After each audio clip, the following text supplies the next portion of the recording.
6 de junho de 1944, 21 horas. Os céus sobre a Normandia ainda estão claros por causa do horário de verão duplo. Sentinelas alemãs ao longo do rio Orne olham para cima. 246 aeronaves estão rebocando 26 planadores de madeira em direção a eles. 30 desses planadores são enormes, ofuscando tudo que está no céu. Dentro de cada um está um tanque britânico de 7,5 toneladas. O motor já está ligado. O escapamento é conduzido por tubos flexíveis até saídas de ventilação na fuselagem de madeira. As tripulações estão presas dentro de seus veículos porque não há espaço ao lado deles. O compartimento de carga tem apenas cerca de 3 polegadas de folga de cada lado. Um membro da tripulação está deitado em cima de seu tanque porque subiu para olhar pelas janelas e o cabo de reboque foi liberado antes que ele pudesse descer. Ele vai pousar na França nessa posição. Este é o Light Tank Mk7 Tetrarch, o pequeno tanque britânico que voa atrás das linhas inimigas no D-Day, e sua chegada está prestes a parar uma divisão de tanques alemã em seu avanço. O problema enfrentado pelos planejadores das forças aerotransportadas britânicas em 1940 era simples e brutal. Paraquedistas não tinham blindagem. Depois de pousarem atrás das linhas inimigas, lutavam com rifles, metralhadoras TEM e quaisquer armas antitanque que pudessem carregar. Um único carro blindado inimigo podia prender um batalhão inteiro. Um contra-ataque de tanques podia aniquilar uma brigada. Winston Churchill ordenou a criação das Forças Aerotransportadas Britânicas em junho de 1940. E imediatamente surgiu a pergunta: como dar um tanque aos paraquedistas? A resposta exigia resolver 2 problemas de engenharia. Primeiro, o tanque precisava pesar menos de 8 toneladas. Qualquer coisa mais pesada não poderia ser transportada por avião ou planador. Segundo, alguém precisava construir um planador grande o suficiente para engolir um tanque inteiro, voar com ele pelo Canal da Mancha e pousar em um campo. Nenhuma nação havia conseguido fazer essas 2 coisas. Os soviéticos tentaram. O projetista Oleg Antonov instalou asas removíveis de biplano e uma cauda dupla diretamente em um tanque leve T-60 Light Tank. O motorista controlava as superfícies de voo usando as próprias alavancas de direção do tanque. Em 2 de setembro de 1942, o piloto de teste Sergei Anokin decolou com ele rebocado por um bombardeiro Tupolev TB-3. Os motores do bombardeiro superaqueceram imediatamente e soltaram o tanque a apenas 40 metros de altitude. Anokin conseguiu pousar com segurança, removeu as asas e dirigiu de volta à base, onde foi preso pelos guardas, porque ninguém havia avisado que um tanque estaria voando sobre a área. O projeto morreu ali. Um T-60 sem canhão e sem munição para reduzir peso era inútil no campo de batalha. Os americanos construíram 830 tanques M-22 Locust, mas não tinham como entregá-los rapidamente. O plano exigia capturar um aeródromo, levar 24 minutos para carregar o tanque e 10 minutos para descarregar. A Alemanha nunca tentou blindados aerotransportados. Depois das perdas catastróficas na Battle of Crete, em 1941, abandonou os grandes lançamentos de paraquedistas. A Grã-Bretanha, porém, tinha uma vantagem inesperada.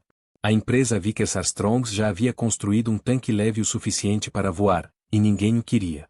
O Tetrarch começou em 1937 como um projeto privado não autorizado de Leslie Francis Little, principal projetista de tanques da Vickers. O protótipo surgiu na fábrica de Elswick, em Newcastle.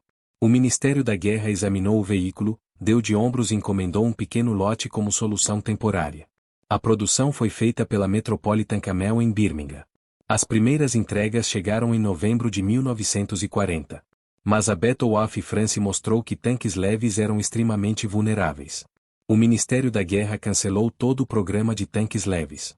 O Tetrarch ficou abandonado em armazéns até que os planejadores aerotransportados procuraram algo com menos de 8 toneladas. Ele pesava 7.600 kg. Mídia 4,31 metros de comprimento, 2,31 metros de largura e 2,12 metros de altura. Um motor Meadows de 12 cilindros produzia 165 cavalos de potência, dando uma relação peso-potência de 21,7 HP por tonelada. A velocidade máxima na estrada era de 64 km por hora, fora de estrada, cerca de 45 km por hora. A tripulação era de 3 homens, motorista, artilheiro e comandante, que também precisava carregar o canhão. Um relatório de janeiro de 1941 descreveu esse arranjo como quase impossível em combate. O comandante não conseguia comandar a tropa, observar o campo de batalha e recarregar o canhão ao mesmo tempo. O armamento principal era um canhão de 40 mm que disparava projéteis perfurantes a 792 metros por segundo, capaz de penetrar cerca de 53 mm de blindagem a 100 jardas. Em 1944 isso já era insuficiente contra qualquer blindado mais pesado que um carro blindado. A solução foi o adaptador Litlejon, que comprimia o projétil de 40 mm para cerca de 30 mm. A velocidade inicial saltava para 1.143 metros por segundo e a penetração subia para 88 mm a 450 metros, suficiente para perfurar a lateral de um Panzer IV. Mas havia um grande problema: depois de instalado, o canhão só podia disparar munição com núcleo de tungstênio. Não era possível usar projéteis explosivos para apoio à infantaria. Para compensar, algumas versões do Tetrash receberam um obuseiro de 3 polegadas.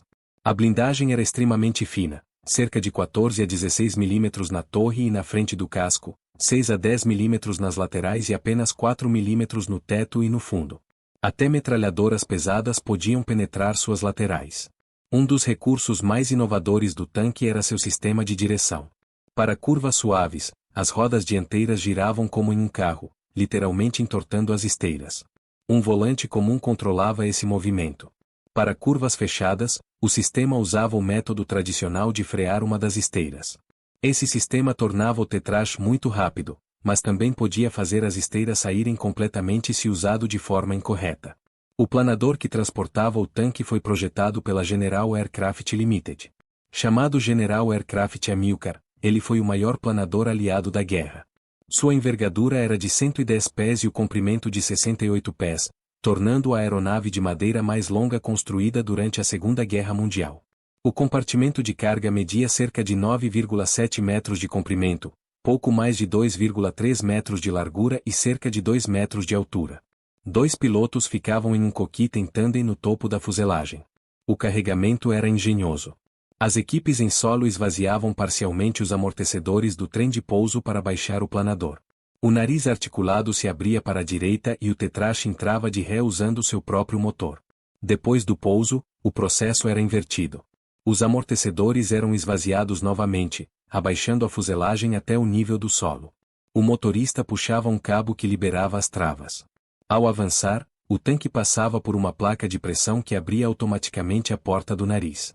Se ela emperrasse, a tripulação simplesmente atravessava o nariz de madeira do planador. Algo que aconteceu mais de uma vez em combate. Cerca de 344 planadores Amilcar foram construídos. Apenas bombardeiros pesados, principalmente o Handley Page de Halifax, podiam rebocá-los.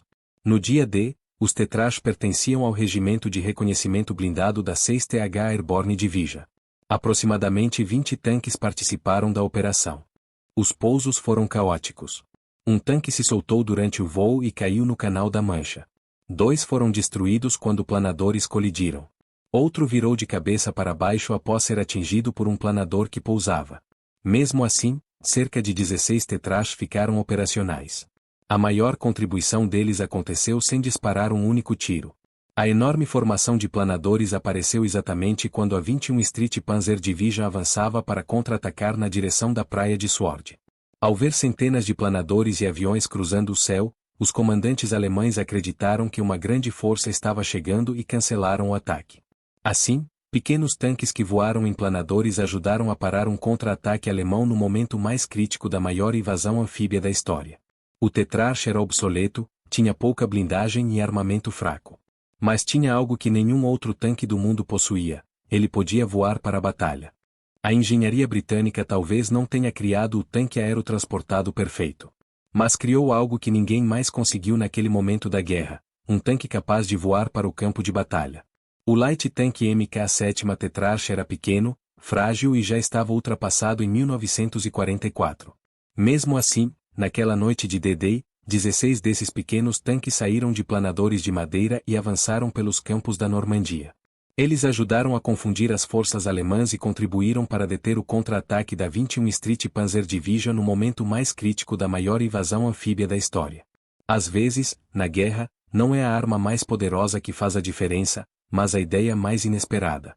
E a ideia de colocar um tanque dentro de um planador foi uma das mais ousadas da Segunda Guerra Mundial. Mas essa não foi a única arma estranha ou inovadora criada durante o conflito. No próximo vídeo, você vai descobrir outro veículo militar extremamente incomum da Segunda Guerra Mundial, um projeto tão estranho que muitos soldados nem acreditaram quando viram pela primeira vez em combate. Então, se você gosta de histórias reais sobre tanques secretos, armas experimentais e máquinas de guerra que parecem saídas de ficção, inscreva-se no canal e ative as notificações. Porque no próximo vídeo, a história fica ainda mais impressionante.